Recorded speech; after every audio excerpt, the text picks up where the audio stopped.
Hi, good evening, everyone, and good morning to my US folks and my other geographies, people who have logged into this live session on YouTube. I would like to welcome you all for this open discussion and the forum for data science, specifically designated and targeted for the non-programming background. So if you guys are good to go with that, I think it's right time for me to take you up with this entire conversation. For the next couple of minutes, I would quickly walk you through with the agenda, what we have tried out capturing for this entire communication and for this session. So having said that part,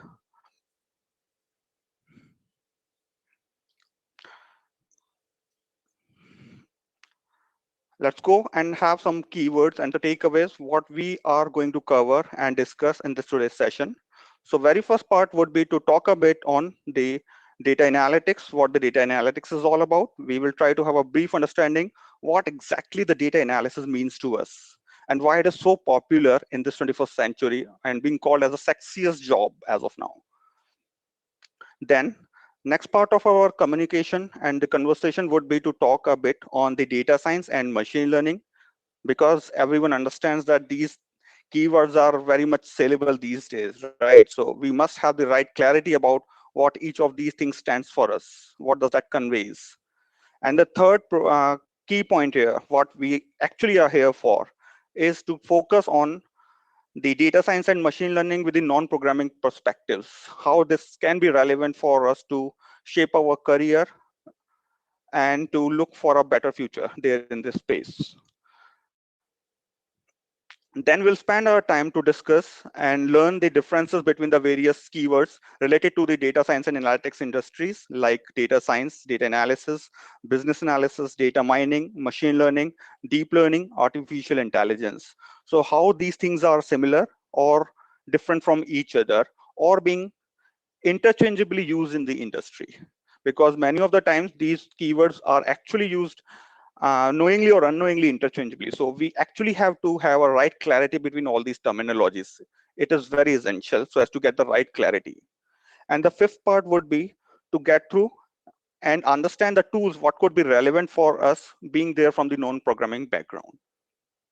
And we'll try to capture few of the insights and the overview about those tools, how they can be helpful for you to look for your better career.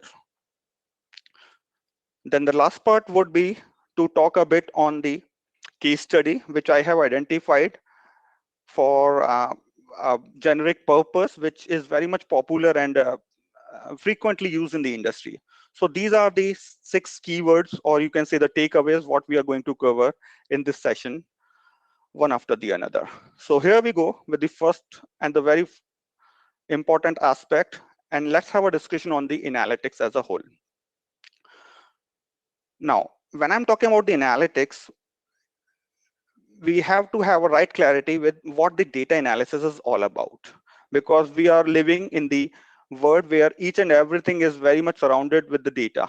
And if you will talk about the current scenario where we have everything quite interconnected uh, with the internet these days, so more or less every move of a human being is generating the data.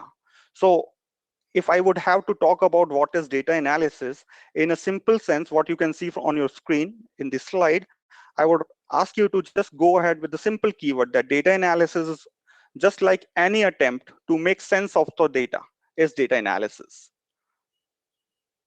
I hope this makes sense to each and everyone, right?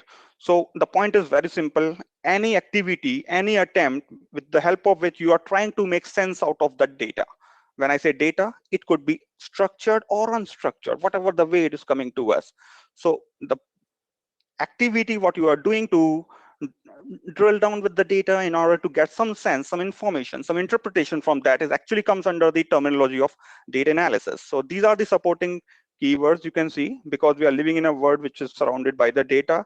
And if we'll talk about the last couple of years and the future of the data, I would rather say we have a huge scope, because as of now, if you will take my experience personally, the data is, as of now in current situation, as of till date today, the data is getting generated by the online sources, the internet, the social media, the e-commerce websites. But going down the line in the next 5 years, this data science is going to be more informative, more resourceful, and more significant for each and every human being on this planet. The reason being, I will like to discuss this thing in detail. The reason being, as of now till date today, the data is only and only getting generated with the online sources, right? But near future, next couple of years, I personally see that the data is also going to be generated with the offline sources, with the sensors. So sensor data is going to be the next big thing. If you are moving in and out of a retail mall, the sensor they are being placed at the entry gate of that retail mall will be also generating the data and would further be used for our analysis. So having said that part, whatever the things we are going to discuss and cover, be it a data analysis, data science, we will be discussing about the data science in a while. So each and everything would be all and all about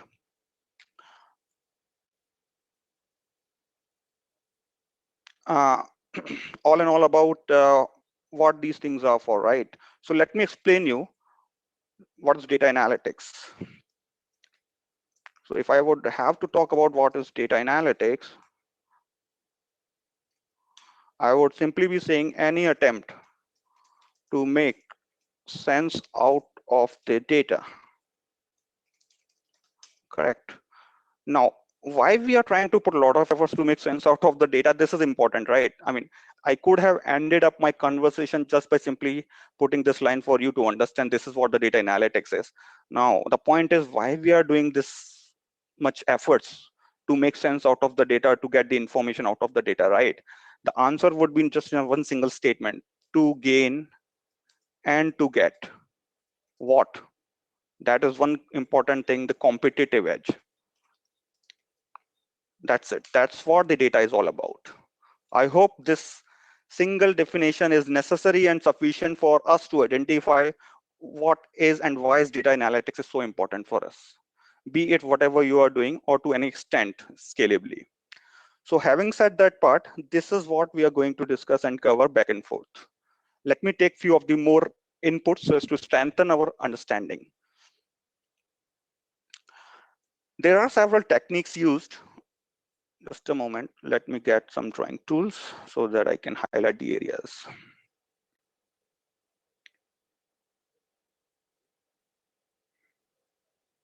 Yeah. Now the question is why data analysis? I think this has already been discussed a couple of seconds before when I said that in order to get the competitive edge. So that's the bottom line of every statement, what you can see on my screen, is to improve the business requirements, performing real-time market analysis, generation of the reports and the studies, gathering the hidden insights. So these are the 4 points you can see in order to understand why data analysis is so important. But at the end of the day, all these 4 keywords and the statement just simply highlights one common agenda and the context, that is to gain the competitive edge, be it to reduce the cost or the expenses or to increase the revenue. At the end of the day, these are the only aspects what each and every organization is intended to do. I hope that makes sense to each and everyone, right? So that is what the data analysis is all about. Let's take this forward to understand few of the other things which would be relevant for us to know.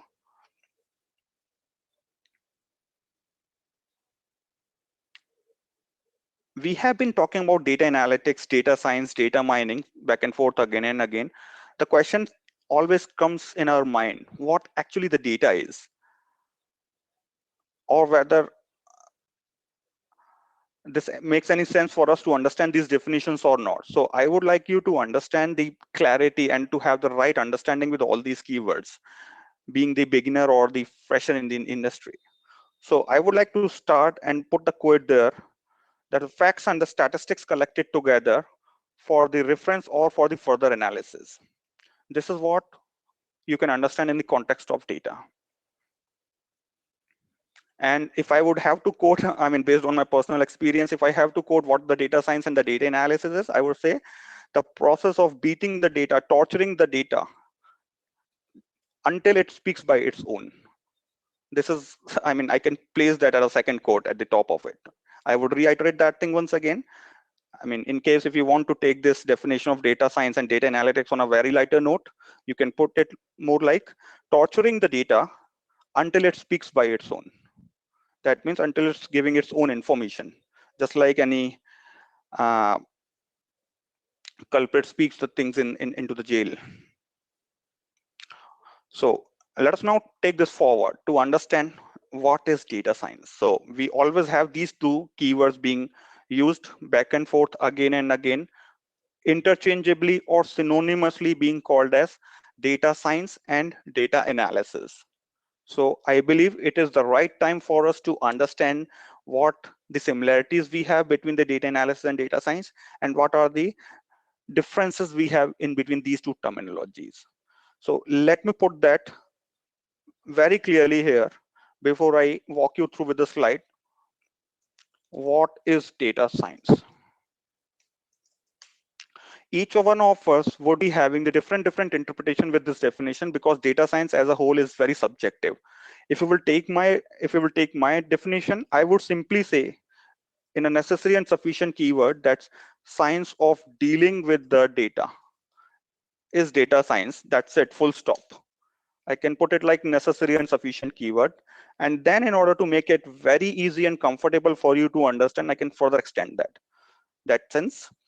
When I say science, science for all of us is nothing but the collection or a collection of all the methodologies.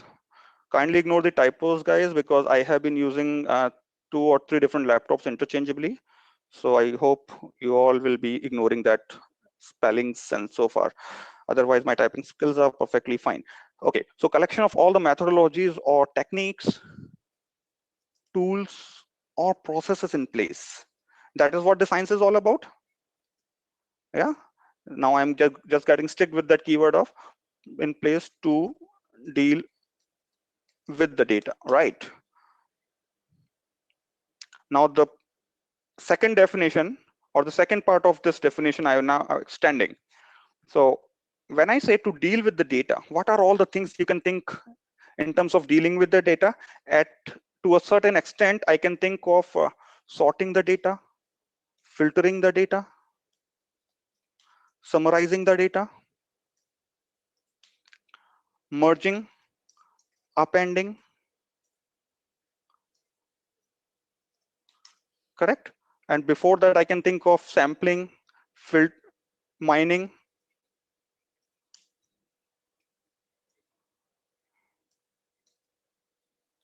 transforming.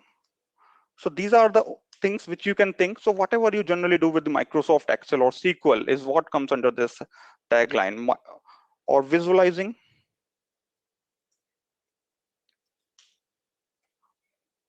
or maybe modeling at the end of the day. So having said that part, this is what you can understand in the context of data science, that the collection of all the methodologies, techniques, tools, process in place with the help of which you are doing all these things with the data. That means anything with the data is what comes under the data science as a keyword. Having said that part, let me further strengthen your understanding, giving the final summary that it's an umbrella term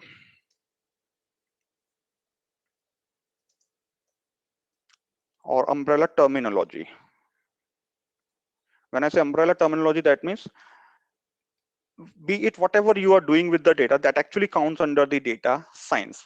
The reason why I'm highlighting all these things back and forth again and again is because of a simple reason, that most of the people here in this entire conversation might be having a confusion or a perception that data science is all and all about dealing with the high and advanced analytics concepts like machine learning, deep learning, or artificial intelligence, or maybe to deal about the unstructured voluminous big data. But my dear friends, this is a complete myth. When I say it's a complete myth, this explains each and everything, that it's an umbrella term. Having said that part, be it whatever you are doing, maybe you are simply creating a report or an MIS dashboard. On the lower side, to the high-end machine learning or artificial intelligence or deep learning concepts. everything actually comes under the umbrella of data science. This is what we actually have to understand clearly and in a right fashion. And I hope this makes sense to each and everyone as well. So just to break this myth, data science is not only and only about dealing with the voluminous data, putting some high-end advanced analytics, using the core statistical softwares and the modeling techniques, using SAS, R, or Python, focusing on only these areas. No, this is not only about data science. When I say data science, it is simply or even a single additional formula in their Microsoft Excel itself. And I hope this makes sense to each and everyone. Coming back to the further conversation, to take this forward, data science is the study of the data in a structured manner. Okay, putting the things in a right framework is what the data science is all about. It involves developing the methods of recording, storing, and analyzing the data. So I hope you can get the context from this line that what the data science is all about. This is later used to extract the useful information and to further use it for the analysis part. Let us now take this forward so as to understand few of the additional keywords and to take a deep dive with the data science part.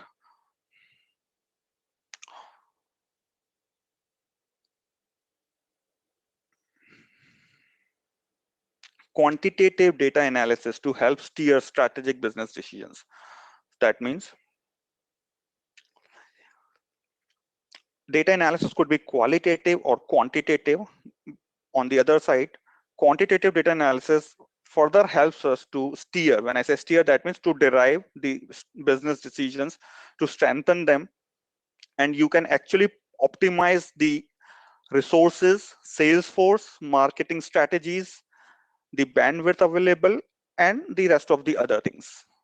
So I would like you to understand that with the help of data science, you can actually fine tune a lot of areas in your business, be it in terms of allocating the resources or be it in terms of allocating the human resources or workforce they are being engaged.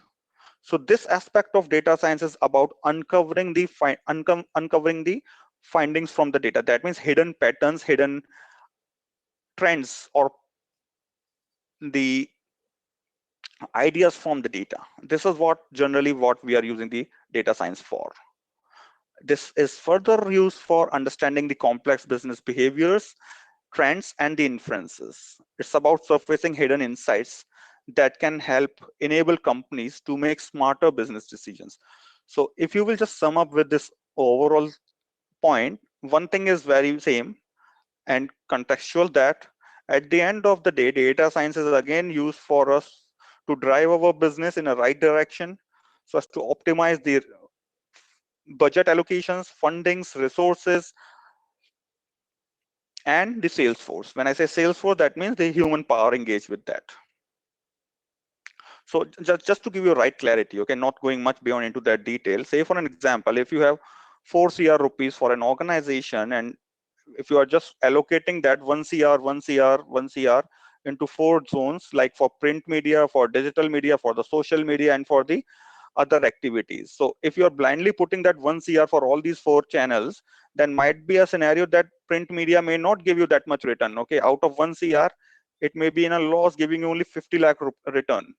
But on the other side, if you're putting 1 CR money for the digital media or for the social media campaigning or for the marketing, it might be possible that it can give you a return to 4 CR.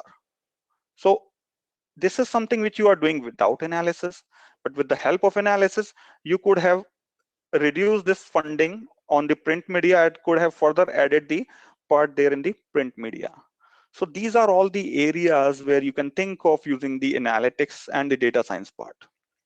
And having said that part, I would say data analytics and data science is more like a fun job these days, because you actually like and try to see the way how the inferences are getting generated.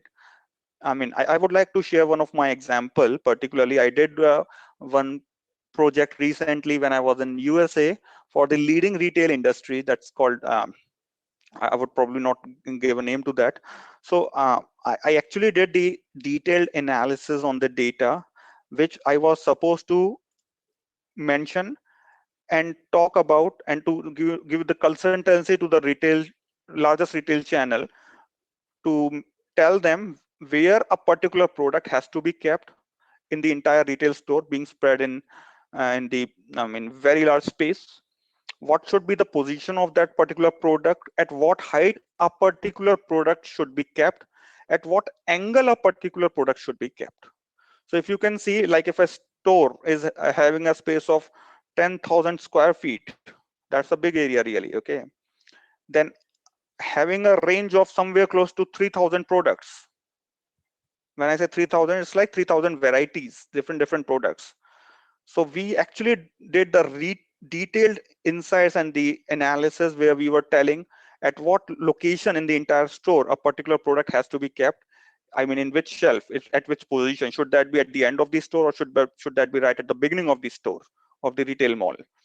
And at what height and at which angle. That means we were just creating a 360-degree program for that. So that is where, and to that extent, you can do the data analysis.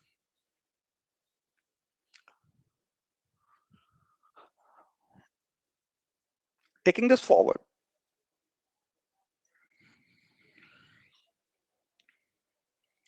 let's try to put some more understandings with the data product. So you can have a lot of examples.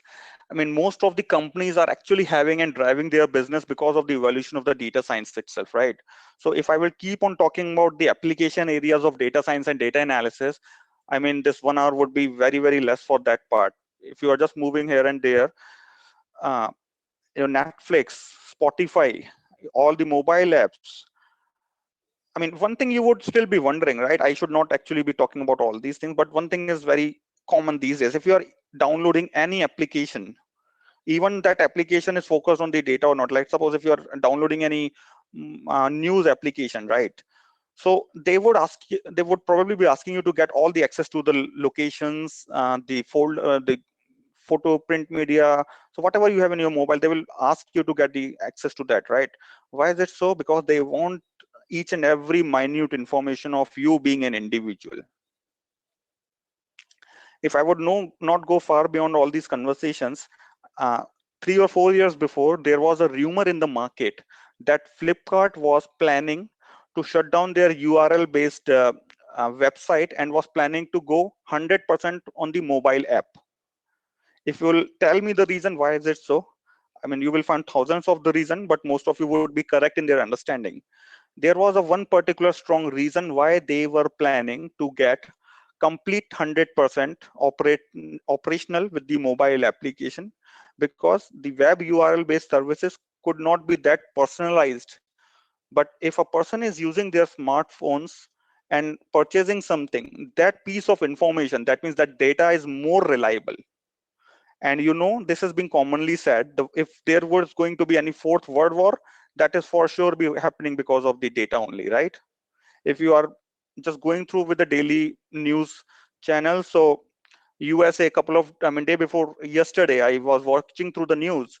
USA has cancelled the license for Huawei, the Chinese-based company, because of the data privacy issues only, right? So this has been commonly said these days. If there is going to be fourth world war, that is surely be going to happen because of the data issues. So having said that part, I just wanted you to understand the importance of the data, the piece of the data. I mean, not going far beyond, there was a couple of weeks before, there was a popular app, right? I mean, the app was to show you how older you looks after a period of time, right? And that app was AI ML based app. I don't remember the name of that application, but that application was AI and ML based application. But there was a huge controversy and debate over that application, like how relevant is there for a user of that app, because eventually you are actually sharing most relevant data and the piece of information with the company. So if you will scroll out to that part, you will find thousands of the controversial statements and the blogs and the articles over that particular app itself. So data is of course important. Your personal information is very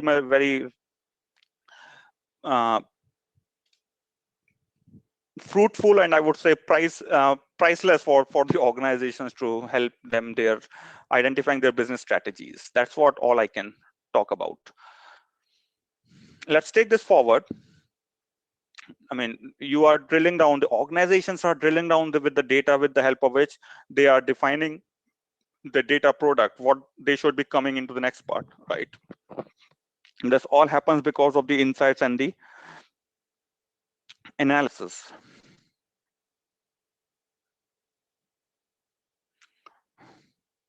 All right, having said that part,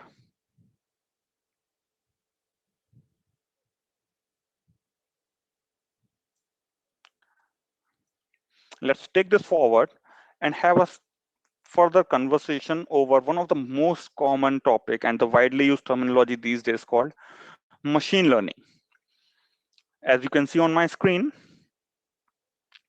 it is very, very crucial for us to understand the machine learning. In a simple sense, machine learning is a term which is widely used in almost all the fields, ranging from simple optimization of advertising of all the ways of plotting the quickest space path and navigation systems to Mars. So, I mean, be it whatever you are talking about, machine learning has been a part and parcel of our conversation. Having said that part, if I would suggest you, if you would ask me to tell you what is machine learning for me, I would simply say the way how we human being learn from our experiences, similarly is what you are actually making the algorithms, or you're creating such algorithms which can learn by their own. This is what the machine learning is all about. Let me put that for you quickly.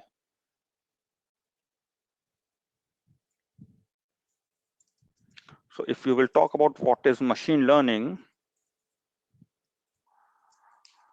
this is all about creating such programs, or you can say algorithms or processes in place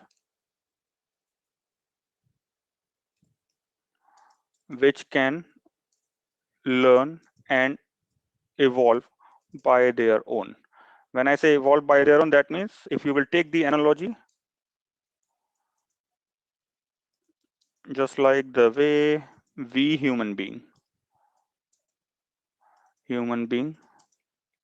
learn from the experiences and evolves. This is what typically the machine learning is. That means you are actually creating those dynamic and generic programs which can evolve by their own without any human intervention. That is important. What you need to know.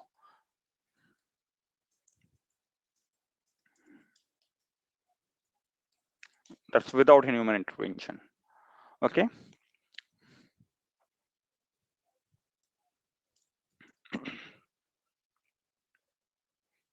See this. Machine learning is an application of artificial intelligence. So I would be talking about all these differences. What is statistical modeling, data analysis, predictive modeling, machine learning, and how it is different from the artificial intelligence. Machine learning is actually a part and parcel of artificial intelligence that provides the system the ability to automatically learn. When I say automatically learn, so be it whatever you are using. Let's take an example of YouTube or Netflix. They are, if you are watching any particular genre of the videos in YouTube, you will get the recommendations only on that part, right? Say for an example, if a person access there and he is consistently watching a lot of sports related videos there on a YouTube channel, so YouTube will keep on recommending him or her the videos related to sports only, right? But maybe after a week, this X person changed his taste and started looking for the music videos. So recommendation engine will also start recommending him the music video. That said, that this algorithm was a same simple single algorithm. No one has actually did the fine tuning from turning from sports to music channel. Okay, Sundar Pichai has not actually allocated a one particular data scientist to take care of your likings and dislikings. That earlier last week you were interested for sports channel, so there was one person sitting behind and feeding the sports news. No, that's not the scene. All I want you to understand is that the algorithm is same, which got evolved by its own without any human intervention. That means there is no as such a dedicated data scientist resource sitting in the headquarters of Google there for you to take care of your likings and dislikings, right? So this is a standard program, a general program, which is having the ability to automatically learn. And I hope this example is good enough for you to understand the capabilities what this machine learning brings to our business and to strengthen our decision making. After learning, they improve experiences without being explicitly programmed. That means Google has not done any explicit programming for your recommendation engine to turn it from sports to news music recommendations, right? It's the same algorithm.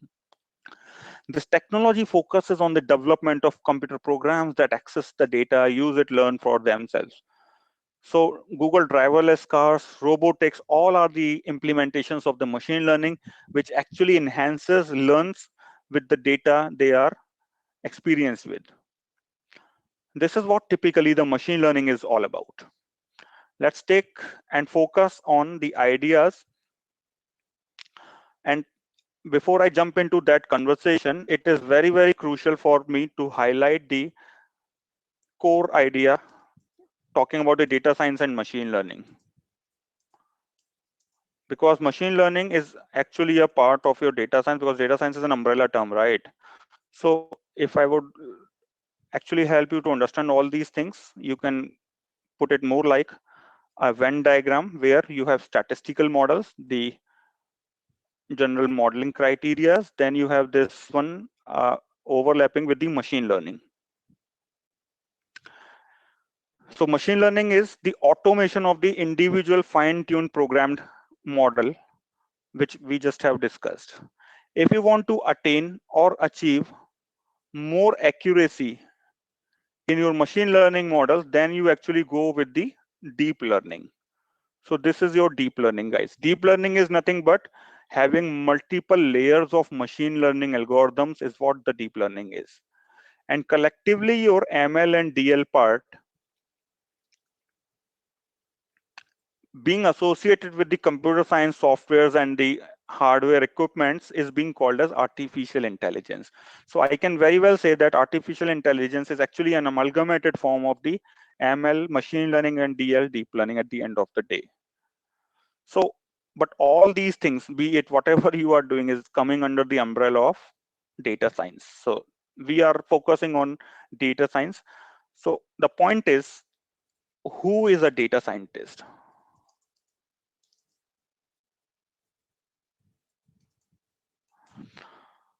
From my side, a mathematician, a person who is having a bit understanding with the mathematics plus statistics. More importantly, he should be a problem solver. That means you should have the problem solving abilities and the thought process. That is what more important we have in place. Plus storyteller. Plus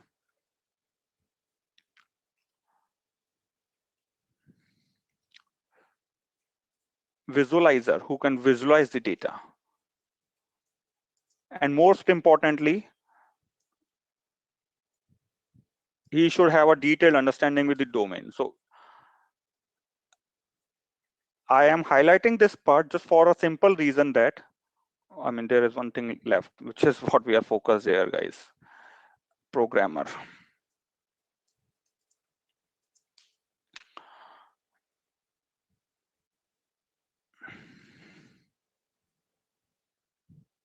Okay, this is what it is being commonly said. But there is a myth. A person coming from non-programming background can also, or I mean, this data science is not only and only about the programming part. Okay, this is what I wanted to get clear with this statement. So only programming is not what it is required to be a data scientist. A person should have a fine and at least 10th standard level of mathematics understanding, a bit of statistics, core understanding with the basics of some way of understanding the platforms. Problem solving ability is what makes it important. Storyteller, visualization, and the business domain. This is what I wanted you to capture. This is what I wanted to put that in the single frame. And this is also a myth that a person coming from the programming background can only be a better data scientist. No, that's a myth. That's a complete myth. I would probably be putting that in a more stronger message. So this business domain is very important, and that's the reason most of the doctors, pharmacists, financial CAs, office. I have a lot of lawyers, my friends there, are doing wonders in their respective fields being the data scientist. Why? Because you need not to be a hardcore programmer only. You need not to be a statistician only. You need not to be a mathematician. All it is what required to be a overall business understanding and the ability to put that into a framework. That means you should only be having the basic understanding dealing with the Microsoft Excel and SQL part. That's all what it is required to be a data scientist. Because if you will talk about the statistical platforms, we have CSR or Python primarily being used in the current situation. But people are doing wonders even they are not coming from the non-programming background. So this is what the next discussion area what I would be having in place in order to get you the clarity with the market requirement and the overall scope in the industry. So let me take this forward. Programmers prefer to understand the data set and work with it as efficiently they can. Programmers make it easy for users further down the chain. That means they can write their programs to write their extensive logics, implement their logics for the various purposes, like for the hardcore data visualization aspects or for the storyboarding. But what is there with us we have being from the non-programming background? That is what the question mark is, right? And having said that part, if you could understand this reason, let me tell you. So before I come into all these conversations, let me take you back as a bit only, okay? If you remember the data science in this Excel file, I captured two things, right? That means reporting, MIS dashboard till the high-end machine learning part, correct? That means data science or data analysis is actually of two parts. One is descriptive, and here I'm talking about the predictive part. So these are the two sides of the coin we have. Descriptive analytics is just to use the historical data and to get the meaningful insights of what it has already happened. And for that, you only need not even the programming background. You only need simple class 6th, or maybe like I can, on a higher side, I can put class 10th mathematics. That's it. Which primarily requires your aggregation and summarization, isn't it so? Like finding the total, mean, minimum value, maximum value, average, and so on and so forth. Correct? This is what generally we do on the descriptive side, just to make it very easily understandable. Even if you are looking of a balance sheet of a very big corporate MNC, then on there only they are using the basic averages, totals, and the mean values, even though that is put on a very large scale of finding the quarter on quarter result or maybe year on year result, isn't it so? But at the end of the day, if you will look into the detail, they are anyhow just summarizing the data and finding the total, or maybe to a certain extent averages, mean value, maximum value, and so on and so forth. So that only requires the simple class 10 mathematics in order to get survive with the industry. A lot of examples could be there. What is the average salary of an employee in a company? And I don't think we need to have a programming background and the understanding so as to get these insights. That average salary of your company, the attrition ratio of your organization, the pass percentage of the students in your college, the placement ratio of the students in your college. So all these things primarily does not require any programming background, isn't it so? It may be done just by using the simple basics class and mathematics. And for that reason, we have two basic tools to talk about, that is Excel to certain extent, you can target the SQL, and on a higher side, Tableau for visualizing those basic charts. So that is what I am going to reiterate here, that you need not to be a champion in programming, or it is not required for you to coming from the hardcore programming background, having a preliminary understanding of C, C++, Java. No, that's not really required. If it would have been the scenario, then my dear friends, all the people working in the IT industry, like taking few of the names like TCS, Wipro, Infosys, must be doing wonders, who are the hardcore champion in Java, .NET, Perl, PHP, right? So they must be doing wonders in the data science space. No, but that's not the correct fact. The fact is, for you to be a better data scientist, you have to have a problem solving abilities, you have to have a business understanding and the basic idea about how to survive in the industry. And that is what it makes it important.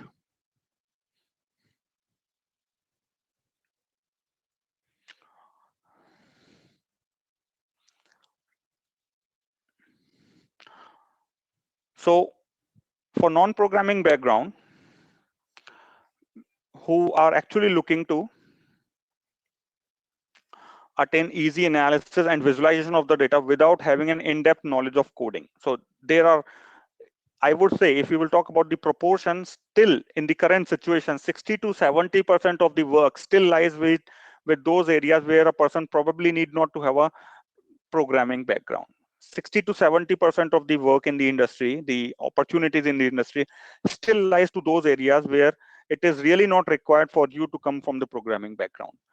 They are actually looking out for the tools and analytics which have an easy user interface to work with and provide them the insights output.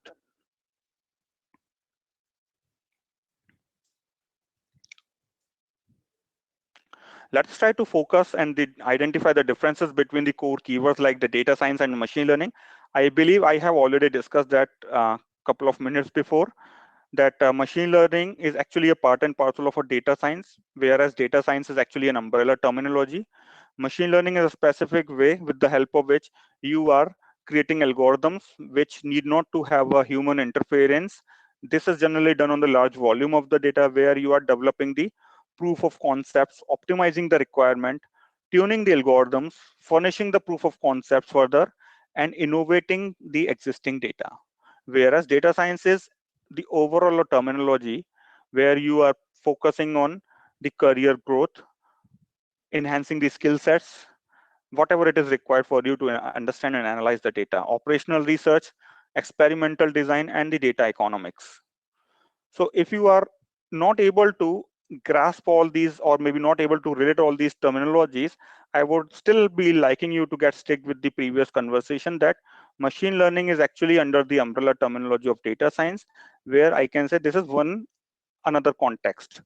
Out of that, we have deep learning as well, which is the multiple layers of machine learning, is what we call it as a deep learning. And then we have AI, which is nothing but the inclusion or amalgamation of machine learning plus deep learning with the computer science concepts or the hardware equipments like robotics, driverless cars, or everything is what we can see as a part and parcel of our AI. And all these things comes under the data science. So data science is actually a umbrella terminology. I hope this is very much clear with everyone here.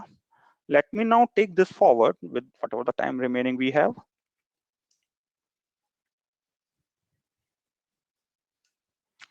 Let's try to get more comparisons between the data scientist and the business analyst.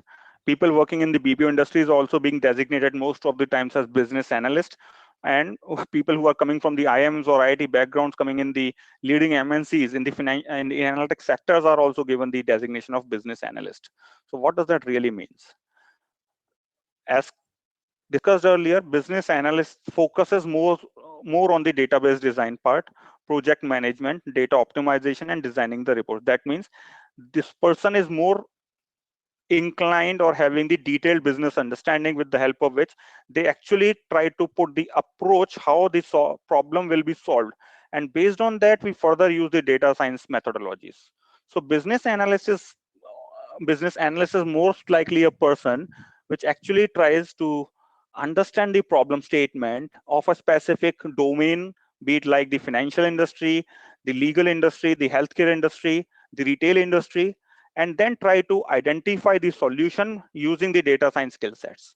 I hope that is what you need to understand in a right fashion. So business analyst is a person who try to look the overall problem statement in a wider perspective and then try to find the solution using the data science concepts. Data scientist, as I discussed, is more about leveraging the skill sets and finding the solutions so as to help the business analysis or the business analyst, right? So this is very much there in front of you. Taking this forward, I am looking to spend the last 10 minutes for my case study, the one which you would probably be liking there. So for data analysis, specifically for those who are coming from the non-technical background, Microsoft Excel is one thing which everyone should be equipped with or without any concern. This is something being called as the basic hygienic practice in the industry. Okay, people will not ask you to get skilled with the Excel, specifically in the job description. But if you don't know Microsoft Excel, being there as a data analyst or data science professional, that is still very serious, and it's more like a crime to be there in the industry, right? So this is famous and used to any extent, widely used for the statistics and the data modeling, and to easy learn that it can actually integrate with the data sets easily. So most of the times I would rather say that 80% of the work in the industry is still happens on the Microsoft Excel. Even if you will include the big fours, when I say big four, the big organizations like Deloitte, KPMG, EY, and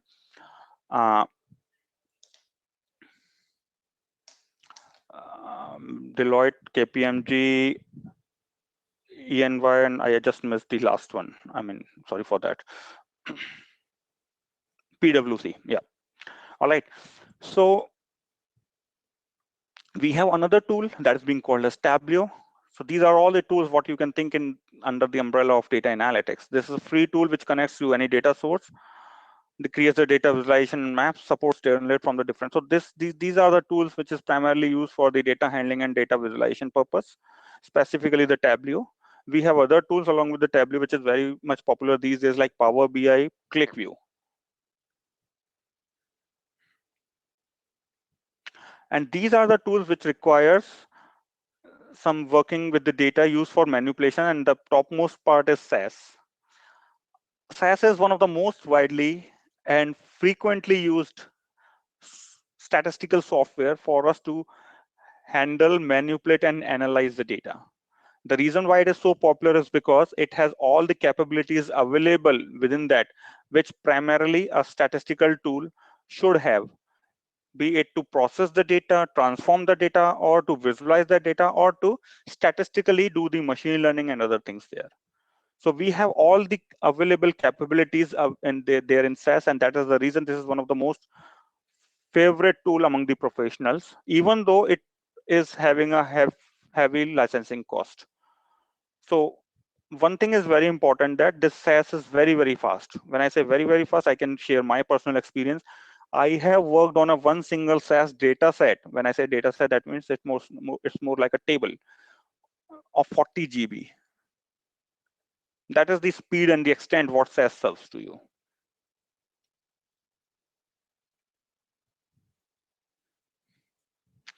Then we have RapidMiner.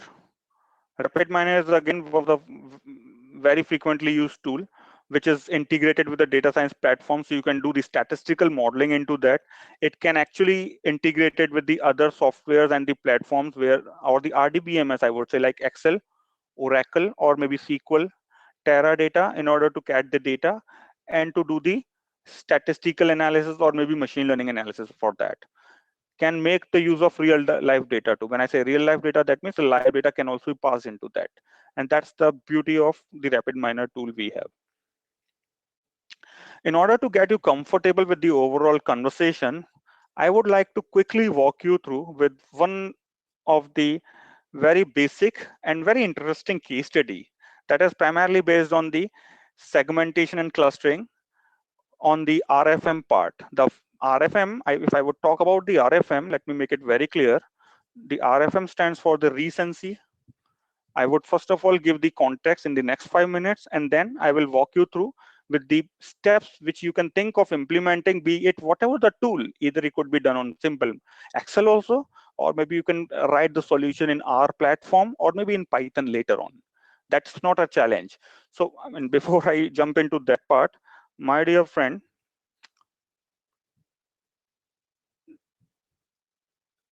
the entire requirement in the industry is all about the data science, right? Skill sets required there in the data science. When I say data science, means how you are putting that in place. It hardly matters for a professional whether you are doing that with SAS or with Excel or with R or with Python. These are just the different platforms and the tools you have. Each one of them is having their own advantages and disadvantages. Maybe who knows, tomorrow you have something better than these tools, right? But the skill sets required in the data science will always remain same. That means how you are analyzing the data. It hardly matters which platform you are using to analyze this data. So my intention is to get you there so as to help you understand the importance, the granularity, and the significance of this concept of data science. And for that only reason, I'm talking about the RFM case study, so as to make it very relevant, not to get it specific with a particular platform. So let us now try to understand the business problem statement and the solution of that in terms of RFM, which is primarily based on the segmentation and clustering. I will talk about what the segmentation and clustering is in a while, but let me tell you the frequency. The RFM stands for the recency, frequency, and monetary. Correct? This is what the full form you have. Now, before I jump and walk you through with the problem statement in a lucid manner or an intuitive understanding, let us try to understand the idea what is clustering.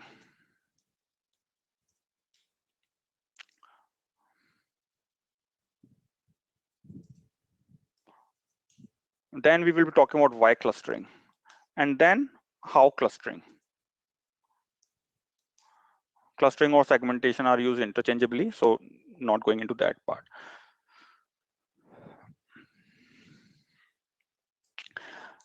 Everyone here, being professional in respective areas, must be aware that each and every business organization or the enterprise wants to reach out their customer or wants to serve their customer in their very specific way, right? They would like Airtel would like to entertain me, would like to serve me in the best possible manner, to whatever the way it is possible for them, with their available resources and bandwidth based on my requirement, isn't it so?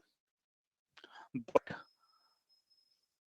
being there in the industry, let's take an example of Airtel. Would that be possible for Airtel to get 130 crore individual postpaid plans for each of us individually?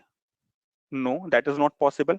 Even though I am saying that my requirement is 535 GB per month for the data plan, I only want 100 minutes of outgoing call and want to have only and only 50 SMSs. So this is what my exact requirement is as far as my usage is concerned.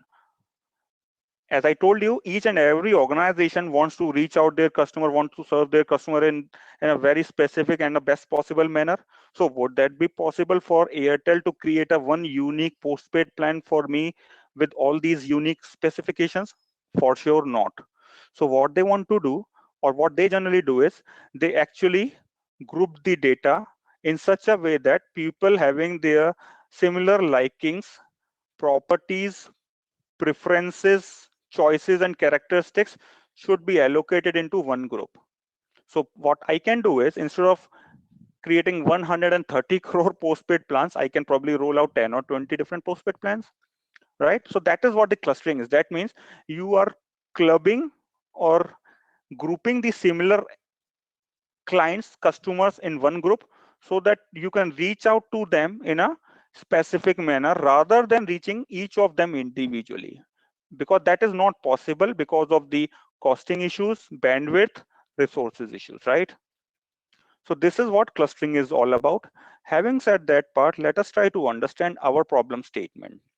Now everyone is clear what is clustering. That means distributing the data, dividing the data in different clusters such that each cluster is homogeneous internally, and heterogeneous with the another one.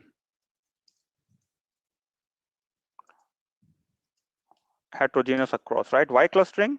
Because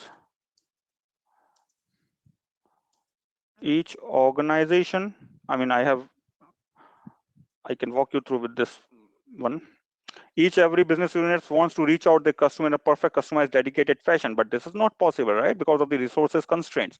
So they want to cluster the overall data into n groups so that instead of entertaining total case samples, they can target the created n, be it like 3, 4, or 5 groups collectively. This is why the clustering is important. So this is the example what we are now talking about in the case of uh, recency. Recency means how recently a person has purchased the item. So if this is generally being done on the transactional data and very, very popular for the retail and e-commerce industry. Very popular because this is very easy but very significant. Let me tell you honestly. I will walk you through with that part. Reason why it is so popular because it is easy, simple, plus very significant. And that is the reason why I have picked up with this for our conversation. Significant. So if you have the transactional data, let us suppose I have this data.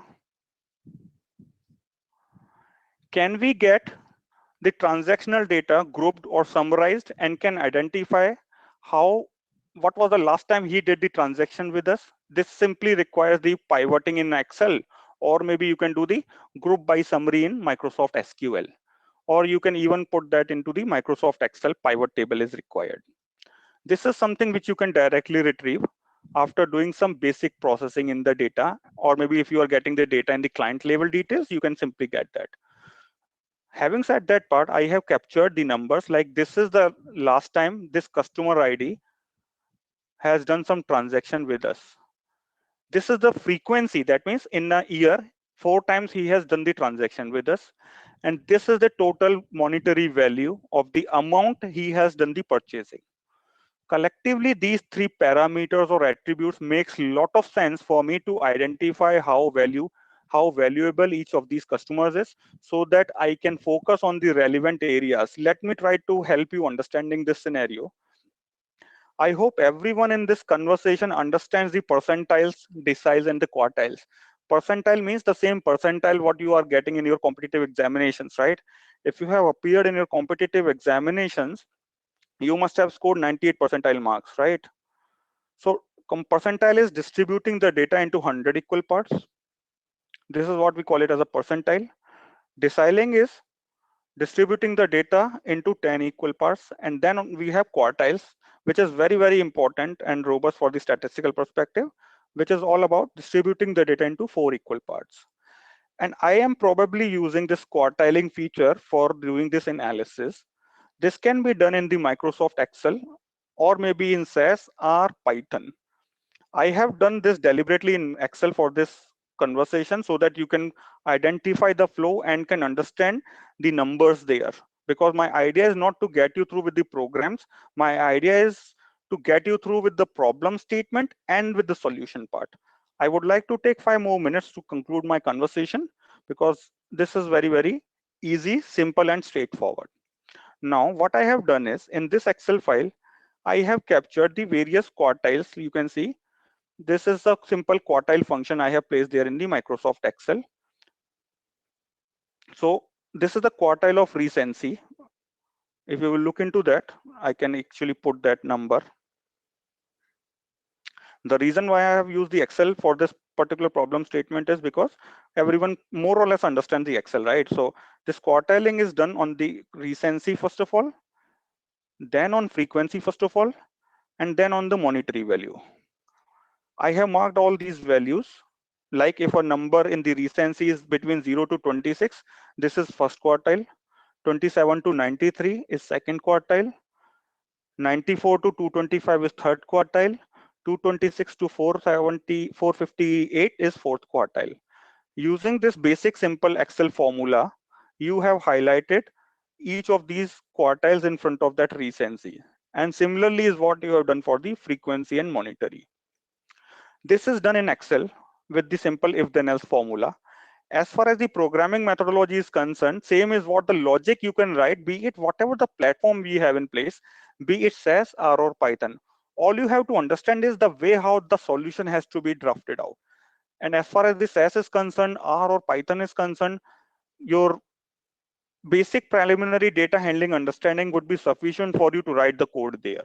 So that is the reason I have been telling to you from the very first minute that programming skill sets are not essentially required. All you need to have in place is like what needs to be done and how that has to be done. That means approach and algorithm should be clear. As far as the syntaxes are concerned, you should not be worried about that. Even Google Baba is enough for you to tell the syntaxes, right?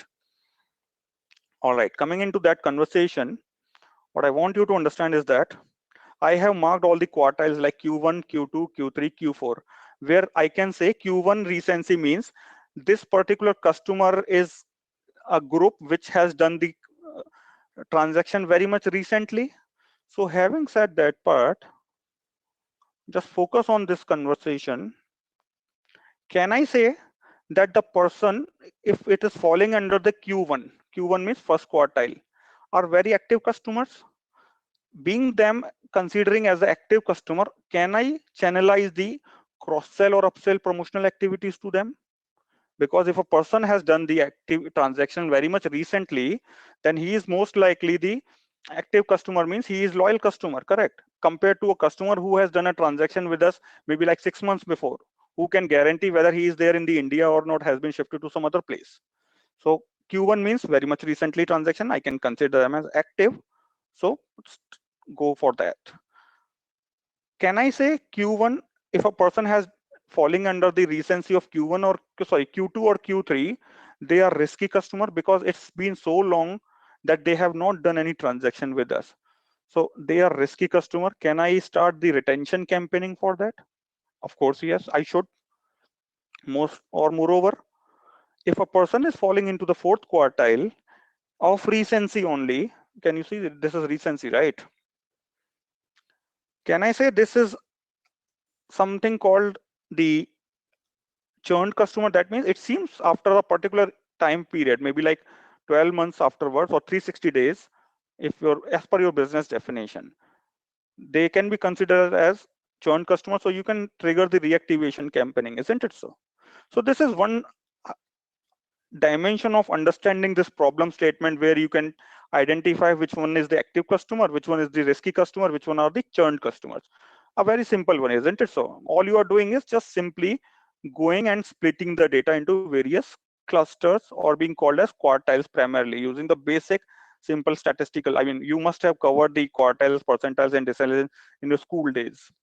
Let me further extend that for the next 1 more minute. Being focusing on the active customer, just focus on this area, green colored. If a person has done the recent, transaction very much recently, that means falling under the Q1, first quartiling of the recency, and having very much high monetary value, that means falling under Q4, this one of monetary, and also falling with the Q4 of frequency, that means very, very frequent. So this person is very active, being first in first recency, very much frequent, being in the fourth frequency, and very much high valued. So shouldn't I offer them a like if you are doing this analysis for the credit card company, so don't you think this category of the customer should be offered the premium card compared to what I have been getting the call from the credit card companies like, hey, I am giving you the silver card, as compared to what probably many of you must be getting the calls from the premium card. Why? Because might be a scenario you are doing a lot of transactions and that too very much frequently and with the highly valued ticket size. And this is how you can understand the problem statement. So I can identify simply that to whom I should, so this is a premium category of the customer. So out of that, can't I do this? Just a second, guys. So I can clearly define the status of the customer. Like I can put a new column very much clearly with the certain if then else conditions, like whether a customer is active or risky or churn, correct? By just following these certain basic rules, even if it is active, I can decide whether I should offer him a premium, or you can say if it is in the context of credit card, whether I should offer him a platinum card or a gold card or simply a silver card based on his other locations of the quartiles. So this is where now you can reach out to the individual customer and can target them accordingly. So don't you think this simple analysis, all I have done is just basic quartiling, and then I am simply putting the if then else basic formula in Excel. And same as what you could have done in SAS or R as well, or maybe in Python. And now you are in a position where you can have a decision which one is valuable customer, to whom I should offer a platinum card, to whom I should offer a gold card, to whom I should offer a silver card, which are the risky customers. So don't you think you are saving a lot of business if you are starting your retention campaigning to all those customers who are risky? Don't you think you are getting back all those customers who are on a verge of getting churn? So this is this intention, the significance of doing the analysis. This is just one example, my dear friends. In the industry, you have thousands of such problem statements, and the solutions can either be done on Excel or maybe SAS or Python or maybe SQL. These are the platforms we have in place. Of course, programming is not essentially required.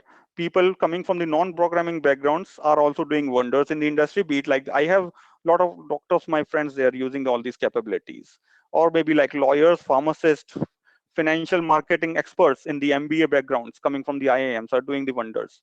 So this is a complete myth that people coming from the programming background can only do the wonders in the data science space. No, that's a complete myth. And this is one proof. I have tried my level best to put that in a simple sense so that you can understand that intensity. With that said part, I am ending up with my conversation. I hope everyone must have enjoyed this conversation.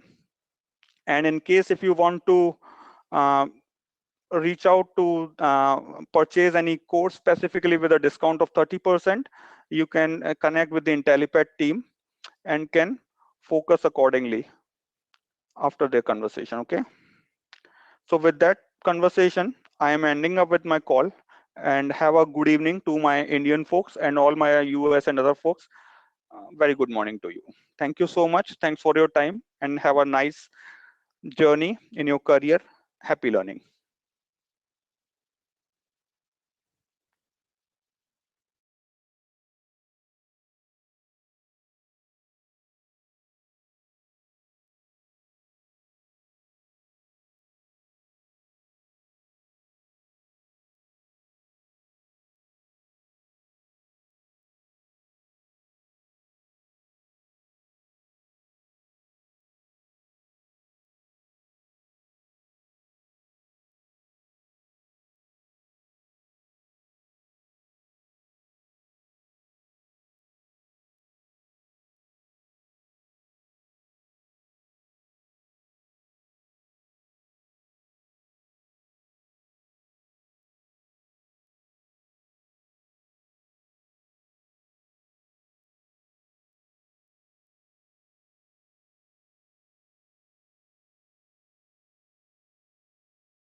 All right. Welcome back, guys, and good evening. Before we go ahead and wind up the session, I would like to thank Ankur, who was our instructor, and I would like to quickly show you my training program, which is the data science certification training. So if you look at my website, if you want to go ahead and browse through down, you would see there is a browse section under which you would see there is a category called data science. And under that particular section, you would see the first program, which is the data science certification training course. So this is the training that we generally recommend for someone who, irrespective of whether you are from a programming or from a non-programming background, if you want to go ahead and master your skill sets in the field of data science, this is what you should be going for and getting started with this, as it covers all your aspects of data analysis, data exploration, data manipulation, data blending, all of that in detail. And in order to perform these analysis, we also go ahead and we teach you R as well in this particular training. So just to quickly wind up, this is a 40 hours of training that I have with the live instructor, and we have two kinds of schedule that is coming up. We have one weekend class, which is every Saturday and Sunday at 8 p.m. IST. And for anyone who's joining us from US or Canada, it is going to be 10:30 a.m. in the morning, which would be Eastern Standard Time. And the complete session is of 3 hours in total every Saturday and Sunday. And it goes on for 7 to 8 weekends with the instructor. And if you want to rather do it on the weekdays, I have an upcoming weekday class, which would start in from this coming Monday. It would be Monday to Thursdays from 9:30 p.m. EST. And for our learners from back in India, it would be Tuesday to Friday in the morning from 7 a.m. IST. And this training session would be of 2 hours in total. And the complete training cost, as you can see on my website, has already been brought down from 22,800 to 19,836. Due to the Independence Day campaign that we are running back in India, we would have a flat 30% discount for the next 2 days on this complete training. So if you would like to have some more information about the pricing and if you want to avail the discount, you can please come in on a live chat and just help us with your details, with your name and cell phone number, and with the best time to talk. And my consultants can reach out to you and help you with further details. And this offer is exclusively for the next 2 days. And if you're going ahead and paying in US dollars for our US or Canada based learners, the complete training again is $348 US, which after you can go ahead and avail a flat 30% discount on the same, and you can go ahead and put in your details over our live chat, and someone would go ahead and assist you with the other options. And if you are taking the instructor-led training, one additional thing that you would get is you would have our self-paced training given absolutely free of cost. There is no difference as such. You would have the self-paced training, which already has covered the recorded sessions, which would be an actual live class recording that you can undergo. And on our complete training package, you would have a lifetime access, you would have a lifetime support, and this all comes up with a lifetime free upgradation. So once you're signed up with us, you can still come back even at a later date point in time. And as and when there is a version change or there is an upgradation happens, you can come back and request for a live class again and again, depending on your requirements, and you can keep yourself updated.